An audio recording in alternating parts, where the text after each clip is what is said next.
بسم اللہ الرحمن الرحیم۔ السلام علیکم فرینڈز، کیسے ہیں آپ سب؟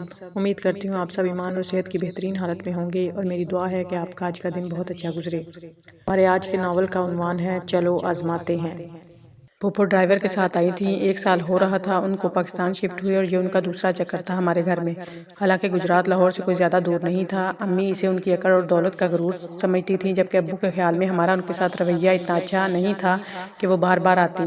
بھئی اب 15 سال بعد نظر آنے والی پھپھو سے ہم نے تکلف رکھ کے ہی ملنا تھا۔ گلتے ملتے رہنے سے ہی لگاؤ اور بے تکلفی پیدا ہوتی ہے۔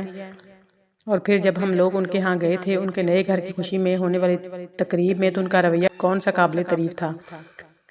2 دن تک ہم لوگ وہاں رہے، اور 2 دن تک امی بیچاری کڑتی ہی رہی، ہمیں تو منہ تک نہیں لگا رہی، انہی غیر لوگوں کے آگے پیچھے پھرتی رہی سارے فنکشن میں، جو اس کے جیسے امیر کبیر ہیں۔ کیا تھا جو نادیہ اور اس کے شوہر کو بلا لیتی، یہ ساتھ ہی تو فیصل آباد ہے، اس کی شادی ہو گئی تو اس کا مطلب یہ تو نہیں کہ وہ اب اس کے بھائی کی بیٹی نہیں رہی۔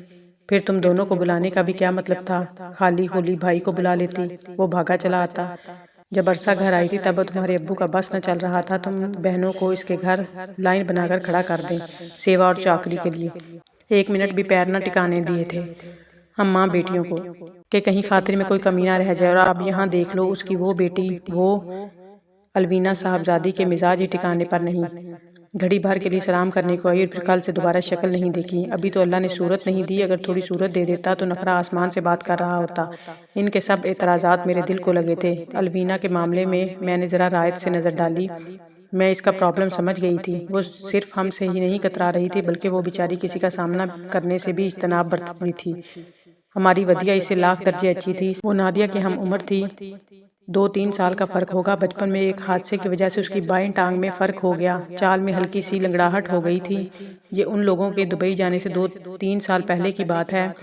وہاں جانے کے کچھ عرصے بعد اسے برس کا مرض ہو گیا۔ اگرچہ پھپھا کی دولت اور بہتر سے بہتر علاج نے اس مرض کو روک دیا، لیکن جاتے جاتے بھی یہ بیماری اس کے ہاتھوں، گردنوں کے کچھ حصے، اوپر والے ہونٹوں کے نزدیک کچھ سفید نشانات چھوڑ گئی تھی۔ ایسے میں اگر وہ کمرہ بند کر کے بیٹھتی ہے تو کرے بھی کیا بیچاری؟ بھگتنے کے لیے مجھے ایک ہی بیچاری بہت تھی، یعنی ودیع۔ کسی اور بیچاری سے ہمدردی جتانے یا دوستی بڑھانے کا مجھے کوئی شوق نہیں تھا، اس لیے سارے رستے منہ پھلا کر بیٹھی رہی۔ پھپھو کے گھر گزارے جانے والے 2 ہفتوں کی متوقع بوریت میرا موڈ آف کر رہی تھی۔ کچھ امی ابو کے جانے کی اداسی بھی تھی، کچھ یہ بھی تھا کہ ایئرپورٹ پر ماموں جان اور ان کی فیملی سے بھی ملاقات ہوئی۔ کتنا اصرار کیا سب نے ساتھ چلنے کے لیے، میں نے کتنی ہی بار سب سے چوری چوری نظروں سے ابو کی جانب دیکھا، مگر وہ انجان بنے رہے۔ شہیر بھی آیا ہوا تھا، اور پھپھو وہ اکیلی ہی تھی، نہ پھپھا جان ساتھ تھے اور نہ ہی ان کا اکلوتا لختے جگر حسن عرف سنی۔ لو بھائی، ہادیہ تو ابھی سے بڑے لوگ ہو گئی۔ امتیاز بھائی نے ایئرپورٹ سے نکلتے ہوئے اچھا خاصا نعرہ بلند کیا۔ ابھی سے مغرور لوگوں جیسی گردن اکڑا لی ہے۔ بھئی آخر بڑے لوگوں کے بڑے بنگلے کی مہمان ہونے جا رہی ہے، اب ہم جیسوں سے کس لیے کلام کیا جائے گا؟ میرے موڈ آف کو انہوں نے اپنی سمجھ کے مطابق مفہوم پہنایا۔ تب مجھے امی کا دیا ان کو لقب یاد آیا، چھچھورا۔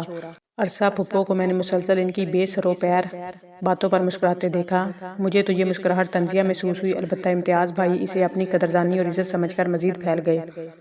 ان کی بونگیاں اور بھی رواں ہو گئیں۔ ایئرپورٹ پر مجھ سمیت امی ابو بھی شرمندگی محسوس کرتے رہے، نادیہ بھی چپ چپ سی تھی۔ امتیاز بہت بھلی طبیعت کا بچہ ہے، میں نے گردن موڑ کر دیکھا۔ بے حد سنجیدگی سے انہوں نے یہ فقرہ مجھے ہی مخاطب کر کے کہا تھا۔ میں کسی قسم کے طنز کا شائبہ ان کے چہرے پر تلاش کرنے میں ناکام ہو کر باہر رواں ٹریفک کو دیکھنے لگی۔ ایئرپورٹ سے ان کا گھر کا فاصلہ اچھا خاصا لمبا تھا۔ رحیم بھائی نہ جانے کیوں اتنے فکرمند لگا کرتے تھے، اکثر خطوط اور فون پر ذکر کرتے تھے اپنی جلد بازی کا، کہ نادیہ کے معاملے میں انہوں نے دانشمندی سے کام نہیں لیا، وغیرہ وغیرہ۔ میرے گھر کے فنکشن پھر بھی انہوں نے امتیاز اور نادیہ کو انوائٹ کرنے سے منع کر دیا تھا، حالانکہ مجھے یہ بات بری لگی تھی۔ حالانکہ ان کا حکم تھا بقول ان کے کہ وہ اچھی گیدرنگ میں آنے کے قابل نہیں اور بلا وجہ مذاق کا نشانہ بنے گا، مگر میں تو امتیاز سے مل کر بہت مطمئن ہوں۔ میں نے سوالیہ نظروں سے ان کی جانب دیکھا، مجھے پیٹ میں کچھ خدبد ہونے لگی۔ یہ راز میں امی کے ساتھ شیئر کرنے کو بےتاب تھی کہ نادیہ کو انوائٹ نہ کرنے کے پیچھے ابو کا ہاتھ تھا۔ اس سے اچھا داماد رحیم بھائی کو کہاں مل سکتا تھا؟ اچھا کاروبار ہے، اچھا خاندان ہے، پیسہ جائیداد نام سب کچھ ہے، نادیہ سے محبت کرتا ہے، ساس سسر کی عزت کرتا ہے، شریف انسان ہے، بھلا کس چیز کی کمی باقی رہ جاتی ہے؟ مجھے تو بہت اچھا لگا، سادہ مزاج اور ہنس مکھ۔ پھپھو کا گھر آ چکا تھا، ویسے اسے گھر کیا آنا چاہتی تھا۔ لفظ گھر کے ساتھ ایک خوبصورت ہنستے بستے آشیانے کا تصور ذہن میں آتا ہے، بلکہ یہ کئی کنال پر پھیلا بنگلہ جس میں درجن بھر سجے سجائے کمرے بے آباد پڑے تھے، صرف 4 مکین اور وہ بھی اتنے روکھے پھیکے بد مزاج، کیا خاک رونق ہوگی یہاں۔ ودیہ نے زور سے گاڑی کا دروازہ بند کرتے ہوئے اپنا غصہ ظاہر کرنا چاہا۔ الوینا آ گئی ہوگی، آج اسے بہت ضروری کام سے یونیورسٹی جانا تھا، ورنہ وہ ایئرپورٹ تک ضرور آتی۔ ان کی اس بات کو میں ذرا خاطر میں نہ لائی۔ یہ وہی الوینا تھی جو پھپھو کے ساتھ ہم سے ملنے گجرات نہیں آئی تھی۔ یہ وہی الوینا تھی جو 2 دن تک ہمارے سامنے نہیں آئی تھی جب ہم پچھلی بار لاہور آئے تھے۔ سنی بھی لگتا ہے ابھی تک سو رہا ہے۔ ایک بڑے سے لیونگ روم میں بٹھانے کے بعد انہوں نے ہم سے کہا وہ کل رات کی فلائٹ سے UK سے آیا ہے، ابھی اس کے جاگنے، سونے، کھانے پینے کے سب اوقات ڈسٹرب ہیں۔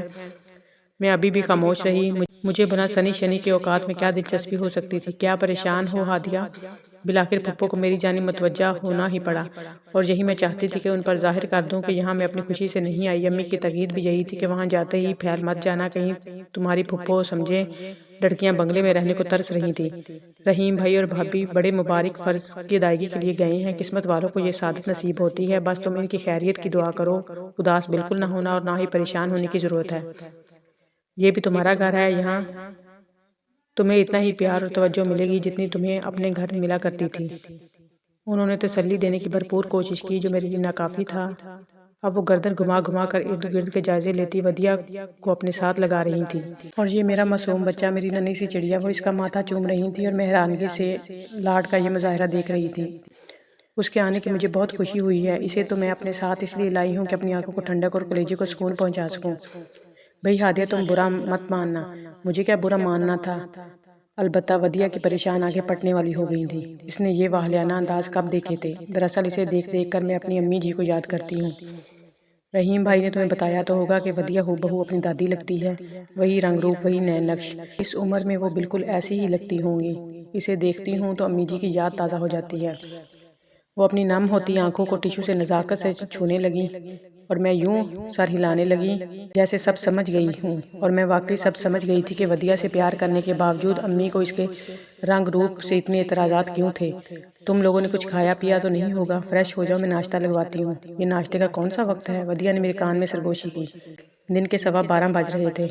یہاں تو یہی سب برداشت کرنا ہوگا۔ 12 بجے ناشتہ، شام کے 4 بجے لنچ اور رات کا کھانا غالباً 2:30 بجے ملے گا۔ تمہاری آنکھیں تو رات کے 9 بجے بند ہونے لگتی ہیں، تمہارا کیا بنے گا؟ اور مجھے صبح آنکھ کھلتے ہی کچھ کھانے کو نہ ملے تو کہیں کے قدم کہیں پڑتے ہیں۔ پتہ نہیں ابو نے کیا سوچ کر ہمیں یہاں لا پھینکا ہے۔ ابھی بھی ماموں کے گھر بیٹھے ہوتے، شمائلہ سدرا ہمارے ارد گرد جمع ہوتی، ممانی پراٹھے تل رہی ہوتی، ماموں زور زور سے شور مچا کر انہیں ہمارے بارے میں ہدایتیں دے رہے ہوتے، ہمارا خیال کیسے رکھنا چاہیے، کیا پکانا ہے اور وغیرہ وغیرہ۔ اور شہیر وہ بازار سے حلوہ پوری اور قیمے کے کتلے لا رہا ہوتا۔ مزے مزے کی گپیں لگاتے ہم کچن میں پیڑھیوں پر بیٹھے ناشتہ کرتے، پھر شمائلہ کے ساتھ چھت پر بیٹھ کر کنو کھاتے، اپنے اپنے کالج کے قصے سناتے۔ کتنا مزہ آتا۔ یہاں دیکھو، پھپھو غائب، ان کی اولاد سب غائب۔ اتنی بڑی ٹیبل پہ ہم دو بیٹھ کر سوکھے ٹوسٹ چبائیں گے۔ میں نے ایسا نقشہ کھینچا کہ اس کی آنکھیں بھر آئیں۔ اسے شمائلہ سدرا سے گپ لگانے والی کوئی دلچسپی نہیں تھی کیونکہ باقی سب کی طرح اس کی ان سے بھی کوئی دوستی نہ تھی۔ آنکھوں میں یہ موٹے موٹے آنسو سوکھے ٹوسٹ کے خیال سے بھر گئے تھے۔ ملازمہ کے بلانے پر ہم ان کے پیچھے پیچھے کچن تک گئیں۔ بڑا سا اٹیلین طنز میں سجایا کچن تو نظروں ہی نظروں میں بھوک اتار دے۔ اور بولی، آپ کا کھانا تیار ہے، اور اس نے ٹیبل کی طرف اشارہ کیا۔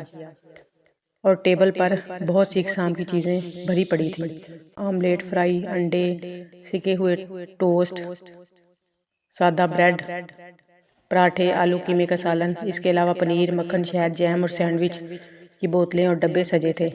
میں اور تمہارے پپا تو صبح جلدی ناشتہ کرنے کے عادی ہیں۔ وہ چائے کے ساتھ بسکٹ یا کبھی کبھار ابلا ہوا انڈا لے لیتے ہیں، اور میں بچپن سے ناشتے میں رات کا سالن اور پراٹھا لینے کی عادی ہوں، بالکل ابو کی طرح۔ میں بے ساختہ کہہ اٹھی، ہاں، کھانے پینے کے معاملے میں ہم دونوں بہن بھائیوں کی عادت ایک جیسی ہے۔ تمہارے بارے میں مجھے پتہ نہیں تھا کہ کیا پسند ہے، پوچھنے کا فائدہ کوئی نہ ہوتا کیونکہ جب سے تم لوگ آئی ہو تکلف برت رہی ہو، اس لیے میں نے 2-3 طرح کا ناشتہ منگوا رکھا ہے۔ ہاں، مگر میں بازاری چیزوں کو ٹیبل پر سجانے سے اجتناب کرتی ہوں، الوینا کی فرمائش کے باوجود۔ اسے الا بلا کھانے کا شوق ہے۔ لو، سنی بھی آ گیا، آج کل اس کے ناشتے کا یہی وقت ہے۔ میں نے پراٹھا اپنی پلیٹ میں ڈالتے ہوئے نظر اٹھا کر دیکھا، وہ جاگا ہوا تو کہیں سے نہیں لگ رہا تھا۔ بکھرے ہوئے گھنے بال، سوجی ہوئی آنکھیں، مسلسل جمائیاں لیتا بڑا سا منہ، ڈھیلی سست چال، سست صورت۔ میں نے اسے لقب بخشا۔ اس نے ہمارا تعارف اسی نیند کے عالم میں سنا، اور اسی نیم غنودگی میں جمائیاں رو کر ایک مسکراہٹ ہم پر اچھالنے کی بھرپور کوشش کرتے ہوئے خوش اخلاقی دکھانا چاہی۔ ناشتے کے بعد ابھی چائے چل رہی تھی کہ الوینا کی بھی آمد ہوئی۔ I am so sorry cousins, میں تمہیں ویلکم کرنے کے لیے گھر پر موجود نہیں تھی۔ اس کے آنے پر میں نے اٹھنا گوارا نہیں کیا تھا اور وہیں بیٹھے بیٹھے چائے کی چسکیاں لیتے ہوئے اس کے باآواز بلند سلام کا جواب سر ہلا کر دے دیا تھا، مگر اگلے ہی لمحے وہ میرے گلے لگی جھول رہی تھی۔ ممی، آپ نے ماموں اور ممانی سے میرا ایکسکیوز کیا؟ مجھے اگر آج یہ نوٹس سبمٹ نہ کروانے ہوتے تو میں کبھی بھی نہ جاتی۔ اینی وے، اب میں بالکل فری ہوں۔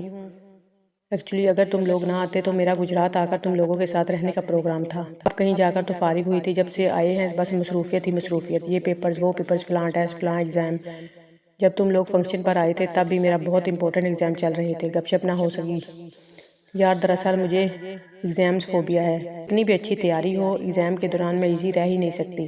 وہ اپنے کپ میں چائے اڈیلتی تیز تیز کہہ رہی تھی اور میں حیرت سے اس کے ہاتھوں اور زبان کی رفتار ناپ رہی تھی۔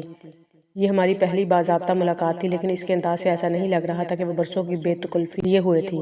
حیرانی تو مجھے اس کے ہر انداز پر ہو رہی تھی۔ میں نے اس کے بارے میں جو اندازے لگائے تھے وہ سراسر غلط ثابت ہوئے تھے۔ میرا خیال تھا کہ وہ بہت ہی سہمی ہوئی سی لڑکی ہوگی، بالکل ودیا کی طرح، ایک تو بیچاری کی ٹانگ میں نقص، دوسرا چہرے پر داغ، کوئی احساس کمتری کی ماری۔ کہانیوں میں یہی پڑھتے ہیں، فلموں اور ڈراموں میں یہی دیکھتے آئے ہیں۔